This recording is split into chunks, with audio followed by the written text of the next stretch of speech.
autumn in the woods. So nice bit of colour in the trees, isn't there? So I'm at back in Wales, a place called Nant Mill, and you might be able to hear, and I'll let you see, bit of a river, and I'm heading towards a waterfall. And what I'm hoping to do, get some nice images of the waterfall with nice autumn colours. I think the trees here are predominantly birch, so there's a good example. Look at that.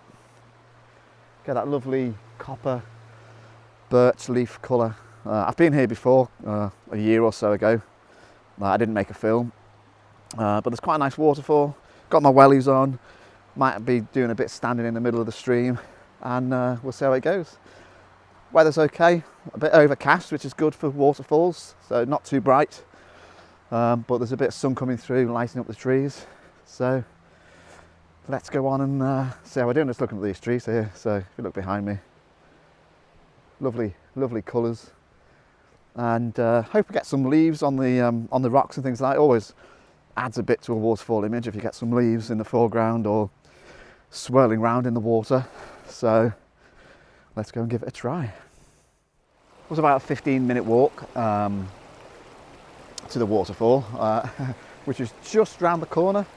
You might just be able to hear it if I turn that way. But there's a couple of other photographers there at the moment with a dog, so I'll let them do their stuff.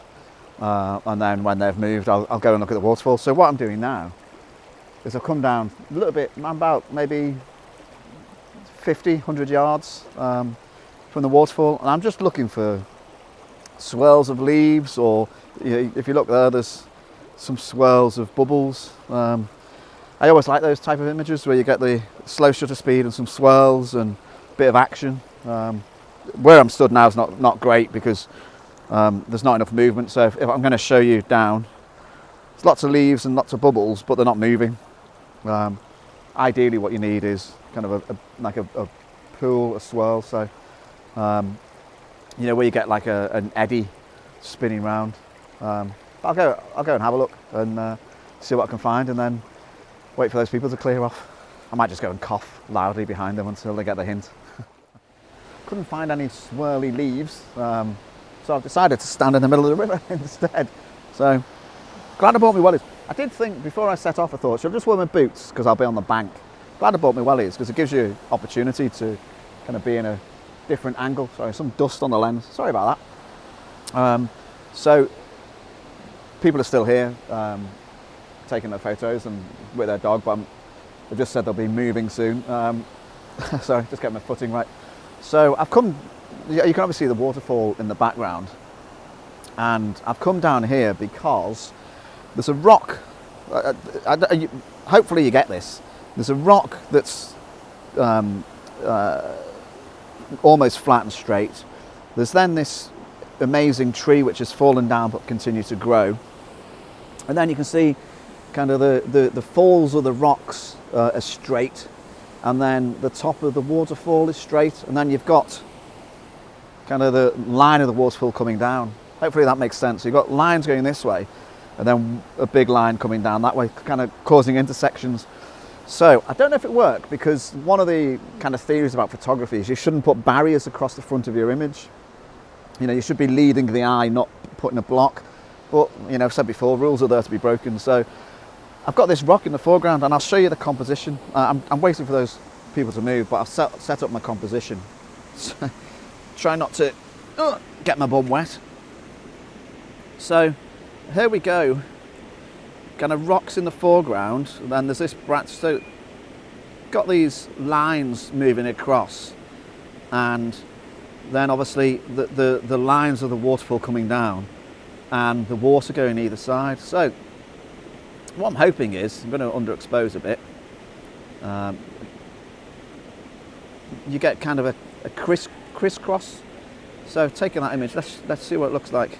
Dogs fighting. So yeah, crisscross of images.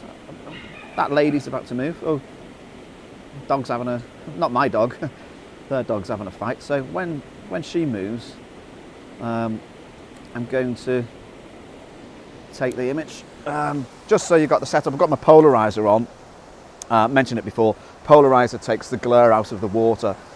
So I've got the polarizer on to take the glare out of the water, and then I've got a graduated filter dropped in, because as you can see, and you probably saw in that composition, there's a bit of bright sky up there. It's always a challenge when you're photographing waterfalls, because you're obviously down low quite often, shooting up towards the waterfall. You've quite often got bright sky, so and it will blow out because you're trying to get obviously the movement in the water. So you're usually using long shutter speeds, so you tend then to get your sky blowing out. So I've dropped the filter in to take some of the brightness out of the sky, and hopefully give me a balanced exposure. But I'll wait for those people to move. I'll take that shot. I'll post it in here somewhere, and then I'm going to work my way. I just I'm happy. I'm on like a gravel bar, and it's quite deep there, and it's quite deep there. But I think if I stick to the middle, might be all right. But gives me there's people already here taking photographs. What am I going to do that's different than them? Well, they're not in the river, so I'm going to be able to get different angles than they're able to get, because they can only shoot from the bank, but I can shoot from in the river. And obviously my tripod is sat in the river. So, but they look like they're packing up, so I'll take the images and then maybe look at the colours there. I'll take the images, take an image here, and then work my way up. I got wet. Got water in my wellies. Anyway, so those people have gone, and bit of sun shining on the leaves, which beautiful colours. And I've come now. I was previously about 10 feet away, and I've come now to look at a composition. So ignore this this fallen tree. That's not going to appear in the images now. But this branch here, or bit of driftwood, as you might call it, it caught my eye, and I've come to an angle. It's probably best if I show you on the screen. So brighten that so you can see what's going. So here's the branch starting in my very, very bottom right hand corner, shooting across the image towards the waterfall, and at the same time the river's going in that angle. So I've got this log and the bank all heading in the same direction, pointing towards the waterfall. Hopefully you can, it's almost like if you start in the bottom corner of my image, just turn the live view off, start in the bottom corner of my image, you've got almost like the point of a triangle, and then the triangle gets bigger and opens up with a waterfall. So I'll take the image and I'll show you what that actually turns into, and hopefully you can see the implied triangle. So hopefully you can see there's an implied triangle of the bank, the log going towards the waterfall. It's a triangle. There's also, as it happens, a triangle here, so it's an image with triangles in. It helps helps that there's lovely kind of awesome colour. If this was midsummer, it wouldn't be great, because there's not that kind of much interest on the banks. But it's good to have that colour. I'm just waiting for a bit of sun to shine, so to get a nice contrast between the river and the beautiful, beautiful leaves. One thing I would say when you're photographing waterfalls, always check. So if you've got my spirit level, you see the bubbles right in the middle. It's very easy when you're photographing waterfalls or rivers to get fooled when you're looking at your composition into trying to make the rivers look straight. So you have a tendency to turn the composition to try and make the bend in the river look straight. It's kind of an optical illusion. So you have a tendency to rotate your camera one way or the other depending which way the river goes. So always try and make sure you've got your spirit level, or you've got most cameras now have got one built in that you can look at. So don't be fooled into being tricked into ending up with a wonky image, particularly when you've got kind of trees and things going in different directions. Trust your spirit level. So I'm waiting for the sun to come out and shine on there, and then I'm going to work my way up the river a bit. I'm like a water vole. Hope you can hear me. Getting gradually closer to the waterfall, although not going to get too close because you just end up kind of leaning back, thinking can't get that all in.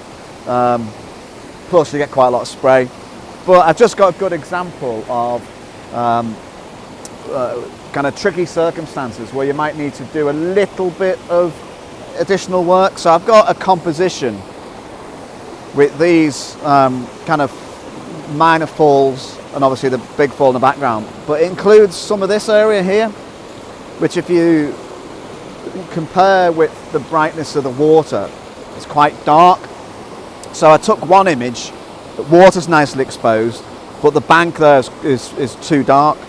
So I then took a second separate image of the bank, and the water's overexposed, but the bank is nicely exposed. So what I'll do, I'll blend those together in Lightroom. But thought I could show you what I mean. So here we go. I just brought the images up on the back of the screen. So there's the image with the water quite nicely exposed, but you can see really dark over here. But if I go to the one I took, light over here, overexposed over there. So what I'll do is blend the two images together, use the correctly exposed bank and the correctly exposed water, sandwich them together, and get an overall nicely balanced image. Yeah, everybody else is gone, so I'm just looking for nice compositions. It's a nice kind of environment to be in. All those leaves are nice and golden for me, so I'm going to carry on for a bit. I've done this a few times, haven't I, where I'm making films near waterfalls and you get a kind of rushing water noise, but can't do anything about it. So hope you can understand what I'm saying.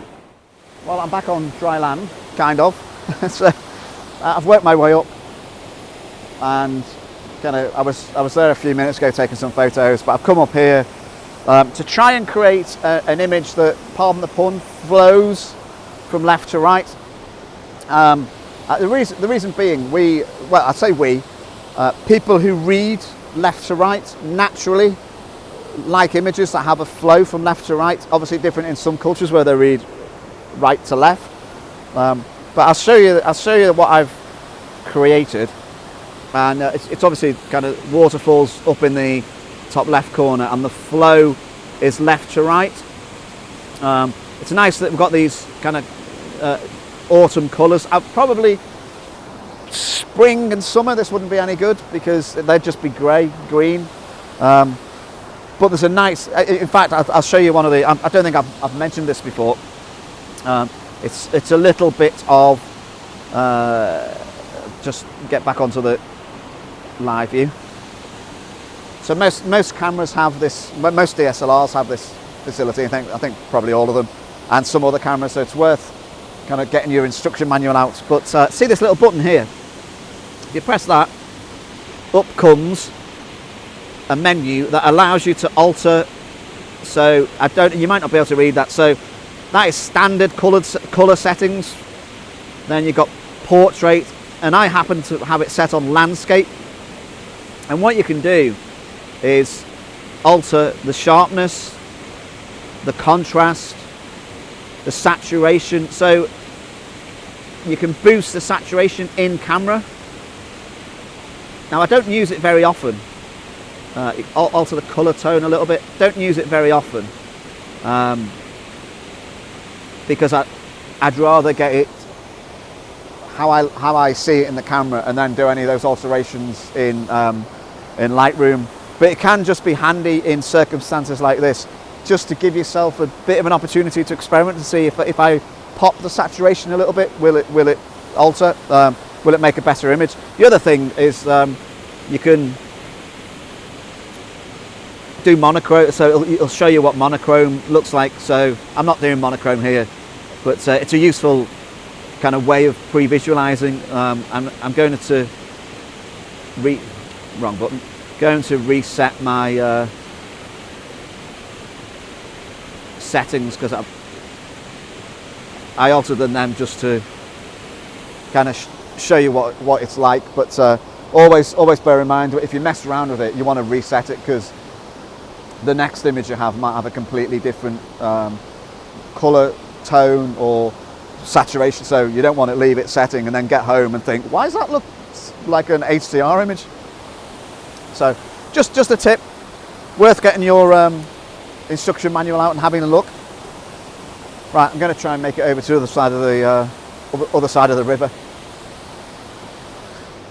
without getting wet. Made it safely, you'll be pleased to know, back across the river. Feet are a bit cold because I've been stood for about an hour and a half in quite cold water, but really enjoyed that.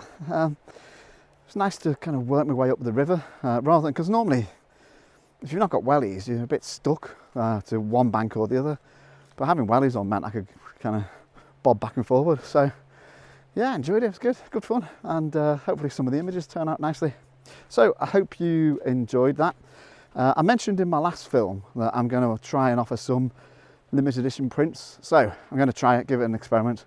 I'll put one of those images on my website, limited edition.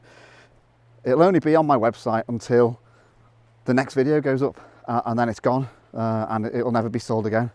So I'll put the link and everything in the description, and be interested to see if anyone kind of wants a copy. So let me know what you think. So thanks for watching, hope you enjoyed it. It's beautiful, beautiful. Probably wouldn't be the same if we didn't have these lovely autumn colours, but hope you enjoyed it, and I'll see you next time. Bye.